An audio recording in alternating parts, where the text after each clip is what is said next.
Je vais demander à Sandrine Weiss de venir nous rejoindre. Sandrine, si vous regardez le magazine de la santé, vous l'avez déjà vu, c'est une journaliste spécialisée dans le monde du travail. Elle suit pour nous l'actualité ressources humaines. Bonsoir, Madame Sandrine. Bonsoir.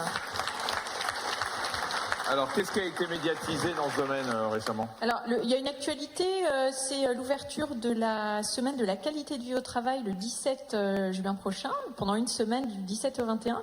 Vous avez énormément de conférences, d'ateliers qui mettent en exergue les bonnes pratiques des entreprises. Alors, je vous invite à consulter le site de l'ANACT. L'ANACT, c'est l'Agence nationale pour l'amélioration des conditions de travail qui organise cette 16e édition. Et c'est intéressant parce qu'on voit qu'il y a plein de pratiques qui sont transposables. Et la qualité de vie au travail, c'est l'affaire de tous. On a toujours une marge de manœuvre, qu'on soit salarié, manager ou chef d'entreprise. Donc, je vous invite à consulter ça. Et dans les thèmes qui montent sur la qualité de vie au travail, il y en a qui est celui des aidants familiaux. Alors, je ne sais pas si vous savez ce que sont les aidants familiaux. Si, il y en a peut-être qui sont concernés ici. Ce sont toutes ces personnes, et il y en a de plus en plus, qui ont, en plus de leur travail, la charge partielle d'un conjoint, d'un parent, d'un enfant malade ou vieillissant. Et ce sont des salariés qui sont très concernés par l'épuisement, parce qu'ils doivent gérer plusieurs choses. Et donc, l'entreprise, de plus en plus, commence à les aider, parce que, pour deux raisons. La première, c'est que ce sont des salariés qui sont plus exposés à l'épuisement, au burn-out. Et puis, ce sont aussi, deuxième raison, des salariés qui ont beaucoup de qualités, des qualités d'empathie et des qualités d'organisation, parce qu'ils doivent gérer plein de choses en même temps. Donc, l'aide à ce qu'on appelle les aidants familiaux, c'est un thème qui monte dans les entreprises.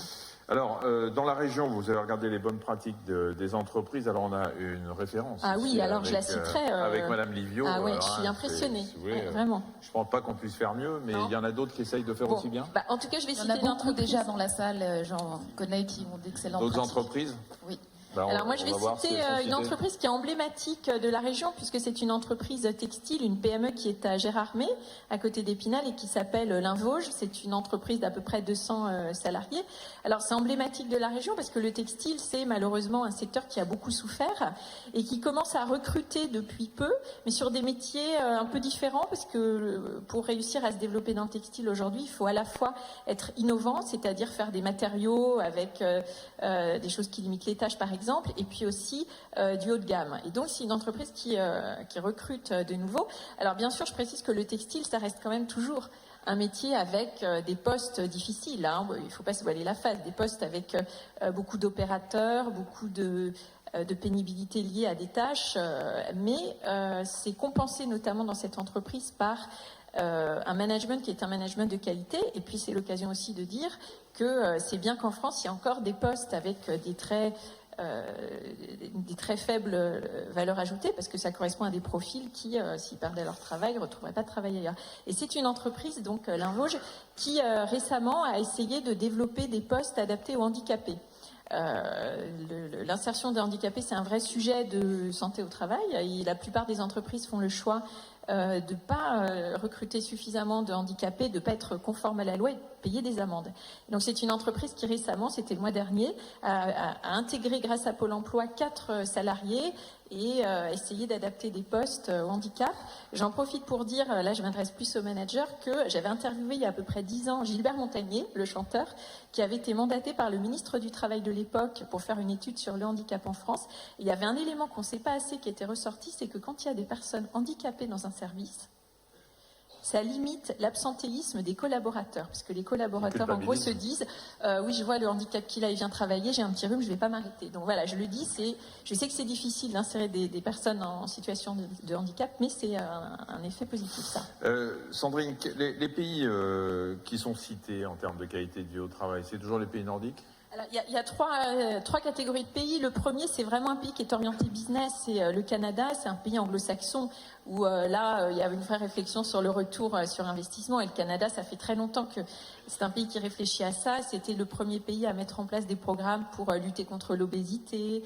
Ça a été le premier pays à parler de reconnaissance au travail. Et c'est vrai que c'est un pays modèle pour les entreprises françaises, avec la volonté quand même d'avoir du retour sur investissement. Deuxième ensemble de pays, effectivement, là c'est culturel, il n'y a pas de réflexion économique, mais il n'empêche que ça marche bien, ce sont les pays scandinaves, où là il y a une très bonne conciliation, vie privée, vie professionnelle, les réunions ne s'éternisent pas, les hommes prennent des congés paternité, ça existe. Les personnes arrêtent de travailler tôt. On fait attention aussi à l'aménagement des bureaux. Il y a beaucoup de matériaux, de lumière, de bois.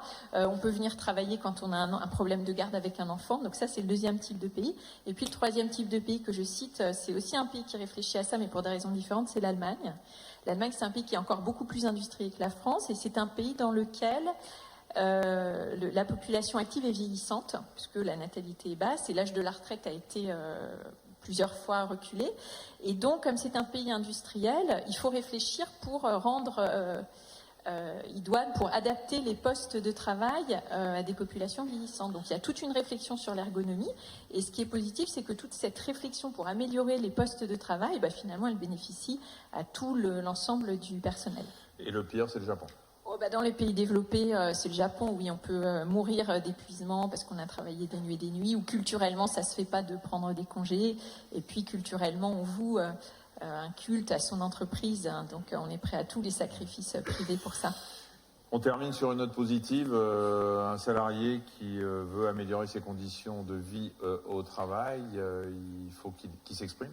Oui, on a toujours une marge de manœuvre, c'est ce qu'on appelle le droit d'alerte. Par exemple, sur les petits irritants, ce qu'on voyait tout à l'heure, les petits irritants, c'est tout ce qui nous plaît pas dans le travail, et il faut au moins le remonter à son manager. Moi, j'ai souvent rencontré des gens dans des interviews qui disent oui, mon manager devrait savoir, mais sauf qu'il ne sait pas, et le jour où on lui dit moi je suis excédé parce que la réunion se termine tard ou parce que ma chaise est trop haute, le manager, il ne comprend pas qu'on ne lui ait pas dit avant. Donc je ne dis pas que ça marche dans tous les cas, mais on a une marge de manœuvre, et regardez le site de l'ANACT pour voir les bonnes pratiques. Merci beaucoup Sandrine, merci pour ces explications.